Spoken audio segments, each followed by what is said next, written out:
moun qui dit, pas un tchète, balavisot. Bien le bonjour à tous, Zazotfe, Kimoun qui dit, comment allez-vous?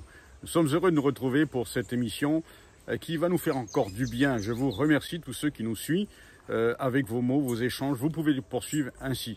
Alors, avant d'aller plus loin, je voudrais avant tout saluer toute la Martinique.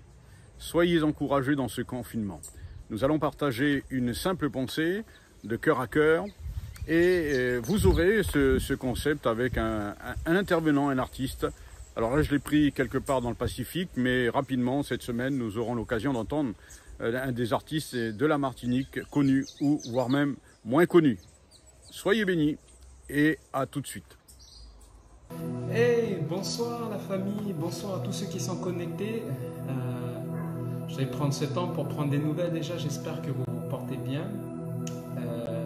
Merci Seigneur, aujourd'hui on n'a pas plus de cas de coronavirus. Donc on remercie le Seigneur pour sa fidélité, on remercie le Seigneur pour sa protection.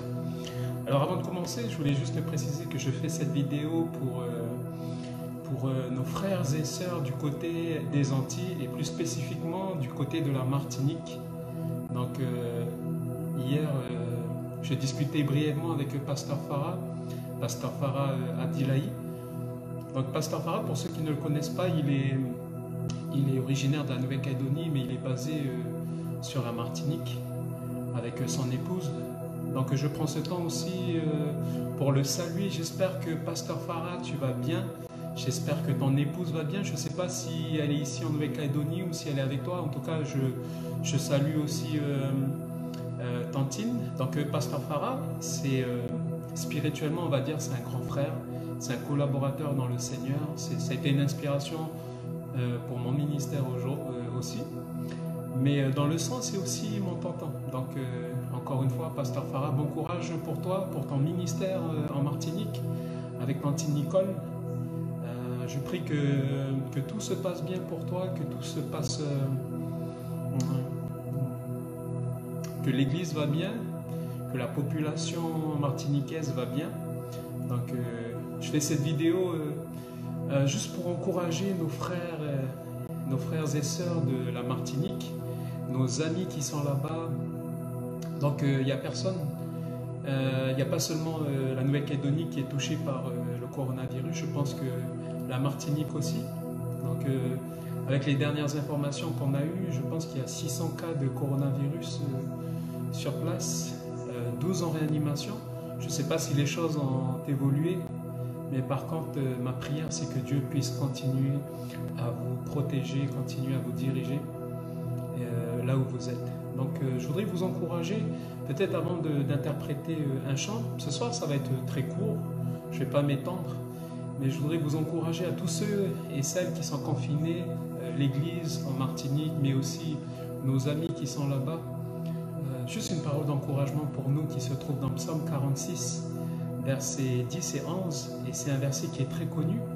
C'est deux versets qui sont très connus. La Bible nous dit « Arrêtez et sachez que je suis Dieu. Arrêtez et sachez que je suis Dieu.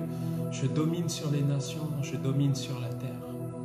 L'Éternel des armées est avec nous, le Dieu de Jacob est pour nous une autre traite. » Le verset 10 nous dit « Arrêtez et sachez que je suis Dieu, je domine sur les nations, je domine sur la terre. » Dans une autre version, la Bible dira « Silence et sachez que je suis Dieu. » Quelles que soient les situations que nous traversons actuellement, quelle que soit la maladie ou le type de pandémie, le type de virus qui nous touche, je suis encouragé par la parole ce soir qui nous dit tout simplement de nous arrêter et de savoir qu'il est au contrôle de toutes choses, qu'il domine sur les nations et qu'il domine sur la terre. Donc toi qui es confiné, toi qui me regardes, sache que Dieu est là, Dieu est à tes côtés. Et je vous encourage tout simplement à admirer ce que Dieu va faire. Donc encore une fois, à tous nos frères et sœurs, nos amis sur la Martinique, que Dieu vous bénisse. Donc salutations d'ici de la Nouvelle-Calédonie, perdue dans le Pacifique. Mais voilà, bon courage à vous, que Dieu vous bénisse. J'aimerais vous interpréter un chant c'est un chant qui est très connu. Quand j'étais petit, j'avais l'habitude d'entendre mon père chanter dans le bureau. Et je me rends compte que c'est peut-être un vieux chant, mais les paroles de ce chant ont du sens par rapport à la situation que nous traversons. Et je prie que ce chant soit un encouragement pour chacun d'entre vous, mais aussi pour chacun d'entre nous qui regardons ce live. Ce chant nous dit: par ce qu'il vit, je n'ai rien à craindre. Mes lendemains sont assurés. Entre ses mains, il tient ma vie. C'est le Seigneur qui tient ma vie. Pour ce temps et pour l'éternité, je sais qu'il vit. Donc aujourd'hui, si tu es inquiet, aujourd'hui, si tu as peur, si tu as la crainte, sache que parce que Dieu vit, on n'a rien à craindre, parce que nos lendemains sont assurés. Donc que Dieu vous bénisse et voilà, bon courage. Et si vous connaissez ce chant, n'hésitez pas à le chanter avec moi.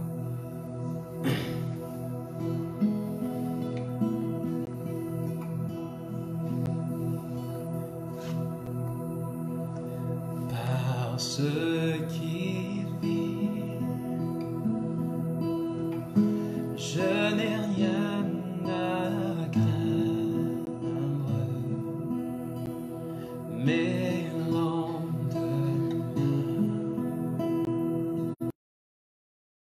sont assurés.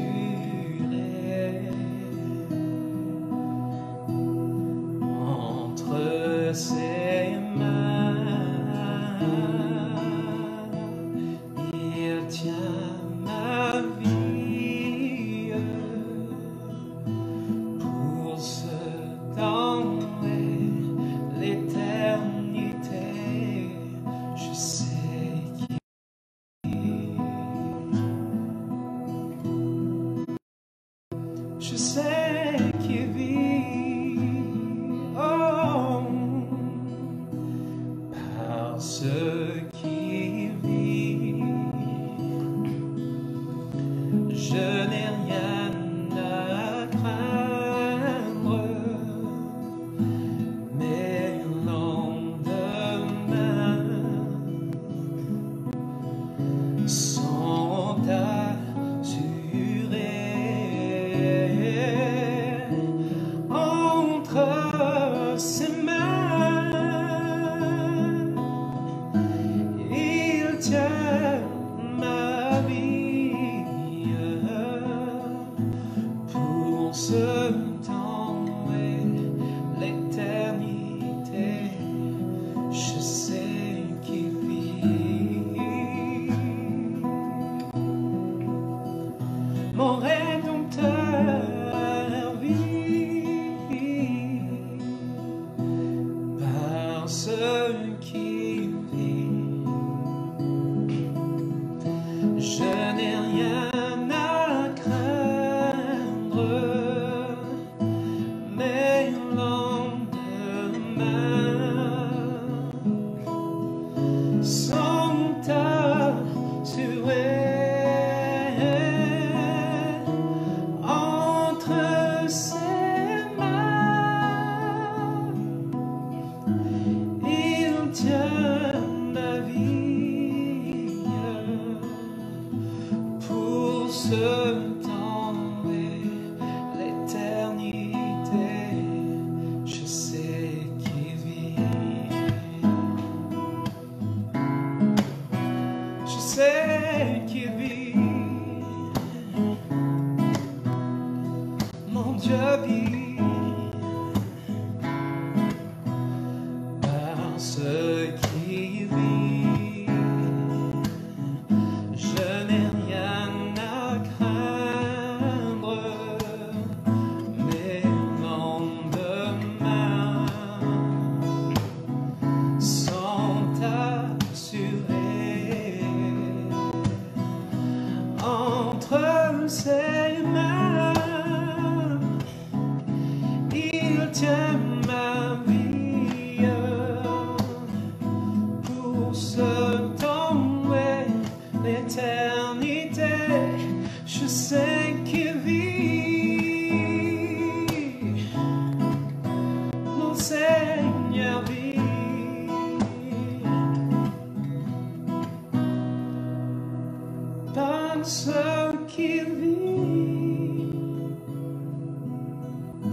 Je n'ai rien à craindre,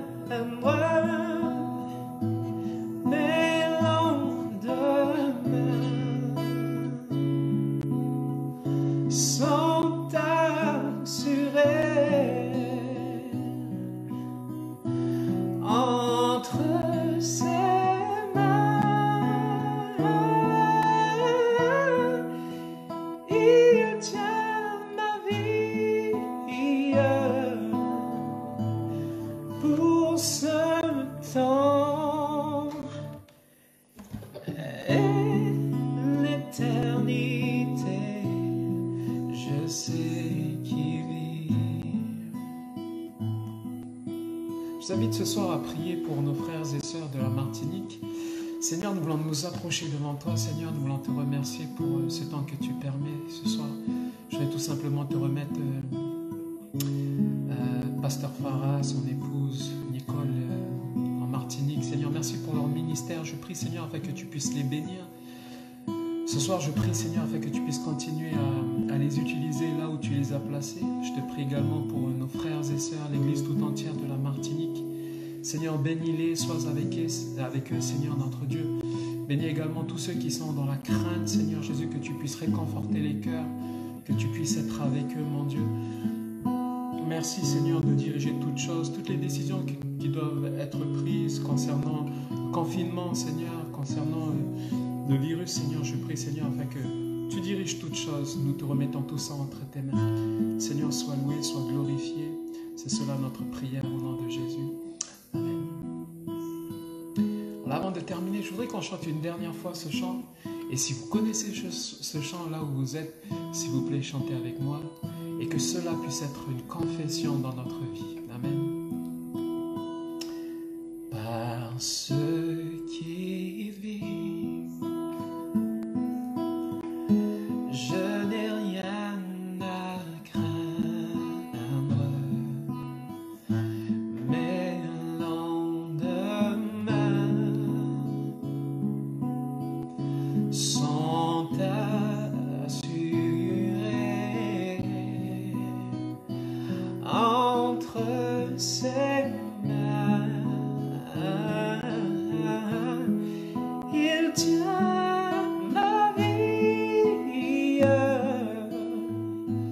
pour ce temps et l'éternité. Je sais qui vit pour ce temps et l'éternité. Je sais qui vit. Nous savons que Dieu vit. Que Dieu vous bénisse. Bonne soirée avec le Seigneur. Au revoir. Merci Guy Béat pour cette participation, ta collaboration. Donc Guy Béat est de l'église des Assemblées de Dieu de Fidji, une église anglophone qui est basée donc sur Nouméa. Nous sommes en pleine communion, un jeune homme, un jeune pasteur, zélé pour le Seigneur. Alors je vous propose pour cette pensée, puisque nous faisons depuis quelques émissions, le partage de Matthieu chapitre 6, verset 25 jusqu'au verset donc 34. Les paroles de Jésus où revient plusieurs fois, ne vous inquiétez pas, ne vous inquiétez pas. Nous sommes dans le confinement et si vous permettez, je vous fais cette lecture dans Matthieu chapitre 6. Nous poursuivons, donc aujourd'hui, nous parlerons dans ces quelques minutes de la gloire de Salomon. Alors qui est Salomon? Et Dieu nous dit que nous sommes beaucoup plus grands que Salomon et qu'il prendrait soin de chacun d'entre nous. Alors Matthieu chapitre 6 verset 28. Et pourquoi vous inquiétez au sujet du vêtement? Considérez comment croissent les lys des champs, ils ne travaillent ni ne filent. Cependant, je vous dis que Salomon même dans toute sa gloire n'a pas été vêtu comme, alors là écoutez bien, comme l'un d'eux. Si Dieu revêt ainsi l'herbe des champs qui existe aujourd'hui et qui demain sera jetée au feu, ne vous vêtera-t-il pas à plus forte raison, gens de peu de foi? Ne vous vêtera-t-il pas à plus forte raison, gens de peu de foi? Voilà donc ce partage. Vous avez compris que je vous ai présenté une méthode il y a quelque temps sur la dernière vidéo que vous pouvez l'appliquer sur ce texte biblique. Alors, il s'agit là des paroles sorties de la bouche de Jésus. Ce que j'appelle ici c'est le parallélisme emblématique. Je l'avais dit en synoptique la fois dernière, ça s'équivaut, mais dans la plus grande simplicité de compréhension, je préfère utiliser le mot donc emblématique, qui veut dire emblème. Pour nous, c'est une similitude que nous allons voir ensemble, donc empruntée à un domaine familier, pour éclairer la pensée. Alors, pour nous, l'avons compris, Jésus va parler de ce parallélisme, ça veut dire quoi? Il va y avoir une comparaison, une ressemblance. Et cette ressemblance, elle est bien suivie dans le texte biblique que nous avons lu, les paroles de Jésus, un enseignement contre l'inquiétude et certainement l'anxiété et je dirais les préoccupations.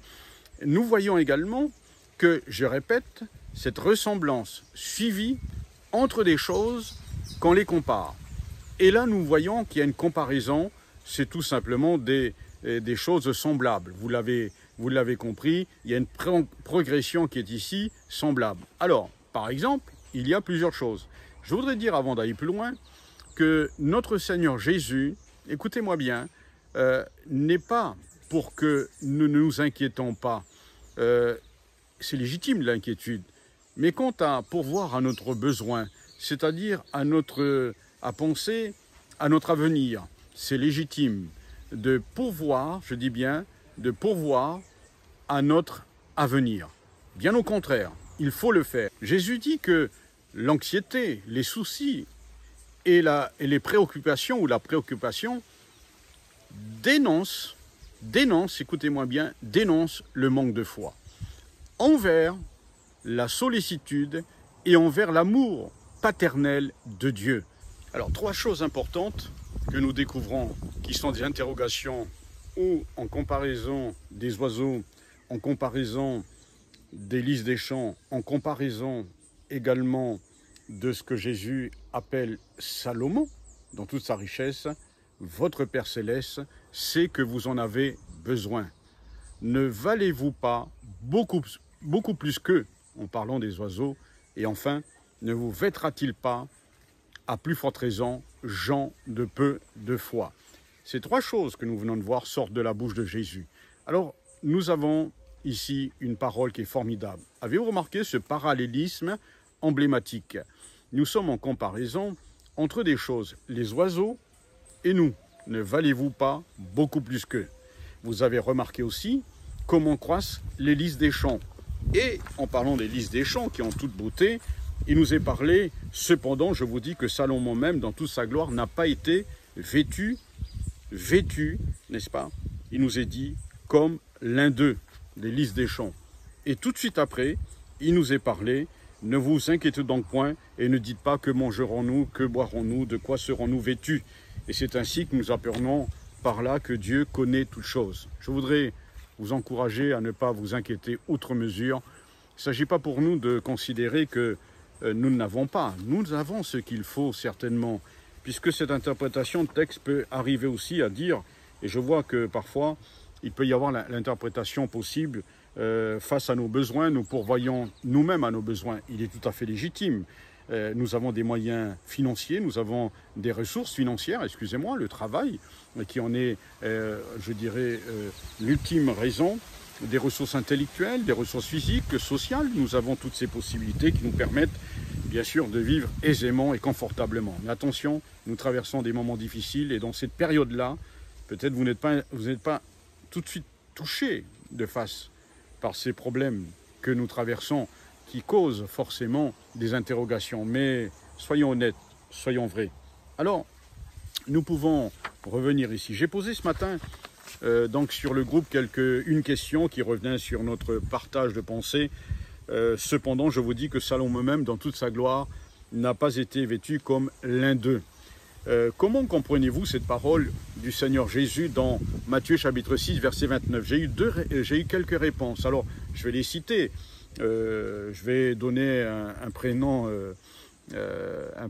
comme cela, pour ne pas mettre la personne en difficulté. Nadine a répondu, de même que Dieu nourrit les oiseaux, il revêt les plantes. S'il habille les plantes, c'est-à-dire les lys, qui ne sont pas ses enfants, c'est-à-dire des chrétiens, des enfants de Dieu, à plus forte raison, vous vêtera-t-il, nous qui sommes ses enfants. Donc Salomon le roi, le plus fortuné des Juifs, n'a jamais été vêtu aussi admirablement qu'un lys. Donc, ne pas s'inquiéter donc pour nous. Il y a aussi une autre réponse à cela, à ma question. Je vais l'appeler Marie. Voici la réponse.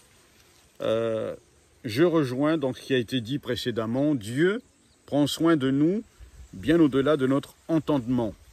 Nous devons juste faire ce pas de foi qui nous éloigne de l'inquiétude afin de croire qu'il est au contrôle de tout. Faisons-lui confiance. Et enfin, une autre personne que j'appellerai ici Gertrude. Sa réponse est « Et Salomon, malgré son immense richesse, n'a pas pu égaler un lys des champs. » C'est beau. Donc, quoi que ce soit avec nos efforts et nos moyens financiers, Dieu fera toujours mieux pour nous que nous-mêmes. Alors, oh oui, faisons-lui confiance, soyons tous bénis. Merci pour vos réponses. Je pense que vous avez cerné la question et c'est une vraie réponse. Le règne de Salomon. Le règne de Salomon, au début de son règne, Salomon fit une rencontre avec Dieu. Et vous savez qu'au début, lorsqu'il rencontra Dieu, il demande au Seigneur, le Seigneur lui, d'ailleurs c'est Dieu qui lui dit, demande-moi ce que tu veux. Et Salomon de dire, eh bien Salomon va demander à Dieu de l'intelligence. Pour quoi faire? Pour exercer la justice avec un cœur sage. Accorde donc à ton serviteur une intelligence, un cœur intelligent pour juger ton peuple, pour discerner le bien et le mal, car qui pourrait juger ton peuple, ce peuple si nombreux? Voilà ce qu'il avait demandé. Donc réfléchissons quelques instants dans ces moments de confinement. Un instant, si nous étions à la place de Salomon, qu'aurais-tu demandé, toi? Bien sûr, sois honnête. Mais si nous poursuivons sa sagesse, Salomon est un homme sage dans les administrations de ses États, ou dans l'État d'Israël, dans sa capacité intellectuelle, dans sa sagacité même, si on peut le dire ainsi, dans ses jugements prononcés, dans la réputation de roi. Il était poète, philosophe, on dit de lui architecte, un botaniste, un zoologiste, homme d'État et plus encore. Il suffit de lire le livre d'Ecclésiaste et vous verrez que c'était un homme extraordinaire. Cette sagesse, il l'avait reçue de Dieu, la sagesse d'en haut. Et premièrement pure, ensuite pacifique, modérée, conciliante, plein de miséricorde et de bons fruits, exempt de duplicité, d'hypocrisie. Voilà ce qu'il est dit de cette sagesse qui vient de Dieu. Et cependant, même dans toute sa gloire, eh bien, n'a pas pu et n'a pas été vêtu comme l'un d'eux, c'est-à-dire les lys des champs. Alors pour terminer, si je vous pose encore à nouveau la question, quelle était la gloire de Salomon? Le temps ne sera pas là, mais vous pourrez lire quelques textes bibliques. Je vais survoler rapidement pour vous. Il nous est dit que c'était un homme avec une richesse extraordinaire du règne de Salomon. Nous connaissons l'histoire de la visite de la reine de Séba à Salomon dans 1 Roi chapitre 10, versets 14 à 29. Il nous est parlé aussi dans 1 Roi chapitre 10, verset 13. Le roi donna à la reine de Séba, le roi Salomon donna à la reine de Séba tout ce qu'elle désira, ce qu'elle demanda. Et puis il y a eu des présents d'or dignes d'un roi tel que Salomon, puis elle s'en retourna et alla dans son pays, et elle et ses serviteurs, excusez-moi. Mais ce que nous découvrons ici, c'est qu'il nous est dit que la reine du Midi se leva, et Jésus va dire ici dans cette parole, au jour du jugement, avec cette génération, il la condamnera. Parce qu'elle vint des extrémités de la terre pour entendre la sagesse de Salomon, et voici, il y a plus que Salomon. Alors, qu'y a-t-il? Dans ce même texte, il nous est dit que c'est Jésus-Christ qui est plus grand que Salomon. Alors, nous terminons en disant, nous aussi, faisons-lui confiance. Faisons-lui confiance, car Éphésiens 3, verset 20 nous dit, « Or à celui qui peut faire par la puissance qui agit en nous infiniment au-delà de ce que nous demandons en pensant. » Oui, c'est vrai, comme le dit cette référence également des Philippiens chapitre 4 verset 19, « Et mon Dieu pourvoira à tous vos besoins selon sa richesse avec gloire en Jésus-Christ. » Toute la gloire de Salomon n'est qu'un pâle reflet de ce que nous recevons de la main de Christ notre roi. C'est-à-dire qu'aujourd'hui nous pouvons vivre le miracle et que Dieu nous aide. Vous savez, je termine avec ce verset qui est très important à mon sens, car pour certains ce sont que les choses de la vie, la foi, même chrétien, c'est pour le manger, le boire, les choses légitimes. Je ne dis pas qu'il ne faut pas le lui demander et que Dieu pourvoit nos besoins, mais il y a d'autres valeurs. Et je crois que ce confinement devrait nous ramener vers Dieu, chercher la face de Dieu, remettre les choses en place et dans leur ordre, je dirais, prioritaire. Regardez ce texte. 1 Corinthiens 15, verset 19. « Si c'est dans cette vie seulement que nous espérons en Christ, nous sommes les plus malheureux de tous les hommes. » Eh bien, que Dieu vous bénisse et merci d'avoir été à l'écoute. Je vous donne rendez-vous pour une prochaine émission. Et n'oublions pas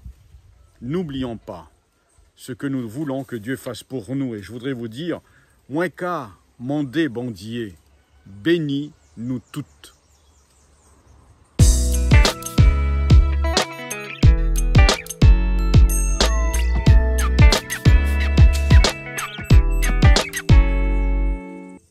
Je voudrais vous montrer dans quelques lectures de la Bible les richesses ou la gloire et les richesses de cet homme Salomon.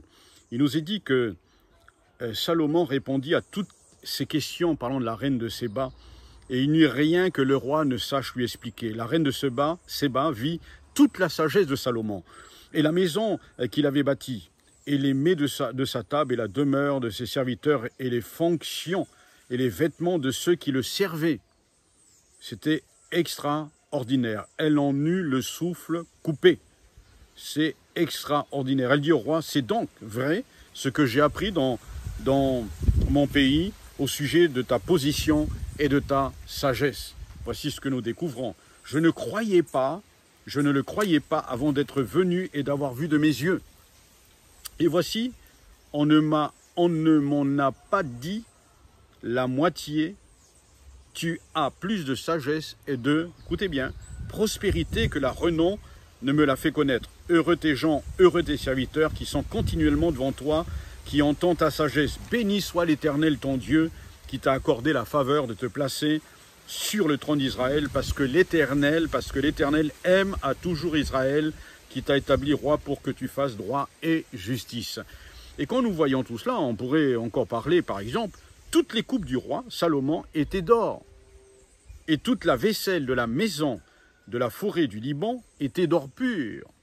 Rien n'était d'argent et n'en faisait aucun cas du temps de Salomon. Voyez-vous que c'est une richesse à nous faire rêver, n'est-ce pas? Mais au-delà de tout cela, Dieu en était l'auteur. Il nous est dit que de Salomon, sa sagesse était là. Tout le monde cherchait à voir Salomon pour entendre la sagesse que Dieu avait mise dans son cœur et chacun apportait son présent, des objets d'argent, etc., une forme de protocole et de reconnaissance. Voilà ce que l'on peut dire de ces richesses, mais au-delà de ces richesses, Dieu dit, eh bien, il y a beaucoup plus grand que Salomon, c'est Christ. S'il a revêti, n'est-ce pas, l'herbe des champs d'une certaine gloire, pourvu à leurs besoins, alors notre Dieu, la Bible le dit, et Jésus l'a dit, ne vous vêtera-t-il pas à plus forte raison, gens de peu de foi. Votre Père Céleste sait que vous en avez besoin. Vivons l'expérience de la foi, de la confiance dans le Seigneur. C'est l'occasion de prier, de chercher la face de Dieu et de vivre le miracle de la providence, le miracle d'un Dieu qui pourvoit à tous nos besoins. Que Dieu vous bénisse. Merci beaucoup.